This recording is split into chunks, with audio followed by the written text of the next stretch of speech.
এর জন্য কিন্তু আবার দল ঘোষণা করা হলো অস্ট্রেলিয়ার। আজকেই কিন্তু 12ই ফেব্রুয়ারি, আজকেই কিন্তু ডেডলাইন কিন্তু শেষ চ্যাম্পিয়ন ট্রফির জন্য। কিন্তু তার মধ্যে কিন্তু অস্ট্রেলিয়া কিন্তু তার মধ্যেও প্লেইং 11 কিন্তু বেছে নিয়েছে নিজের যে।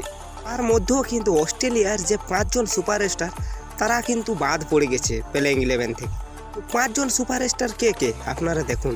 যে 5জন সুপারস্টার তিনি হচ্ছে একজন ক্যাপ্টেন প্যাট কামিন্স, দ্বিতীয় হচ্ছে যে সে জস হ্যাজেলউড, এবং তৃতীয় যে হচ্ছে সে কিন্তু মার্কেস স্টোনিস। ও কিন্তু একেবারে কিন্তু ওডিয়া থেকে অলবিদা করে দিয়েছে। মিচেল মার্শ এবং মিচেল স্টার্ক তারা কিন্তু পুরোপুরিভাবে কিন্তু চ্যাম্পিয়ন ট্রফি থেকে কিন্তু বাদ পড়েছে। কিভাবে বাদ পড়লো আপনারা দেখুন অবশ্যই। ট্রফির জন্য অস্ট্রেলিয়া যে ক্যাপ্টেন প্যাট কামিন্স সে কিন্তু পুরোপুরিভাবে কিন্তু ইনজুরি আছে, এবং মিচেল স্টার্ক ও বি ইনজুরি আছে, এবং মিচেল মার্শ তিনিও কিন্তু ইনজুরি আছে, এবং মার্কেস স্টোনিস সে কিন্তু ওডিয়া থেকে পুরোপুরিভাবে কিন্তু বিরতি নিয়েছে। হ্যাজেলউড তো ইনজুরি আছে, তার কারণেই বলছি 5 সুপারস্টারকে কিন্তু পুরোপুরিভাবে চ্যাম্পিয়ন ট্রফি থেকে কিন্তু বাদ পড়ে গেছে।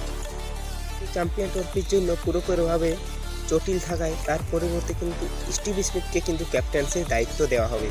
বন্ধুরা, চ্যানেলটিকে যদি আপনাদের ভালো লাগে তাহলে অবশ্যই লাইক কমেন্ট শেয়ার করে দেবেন, এবং পরবর্তী আপডেট পাওয়ার জন্য অবশ্যই আমার চ্যানেলটিকে সাবস্ক্রাইব করে দেবেন। জয় রাধে।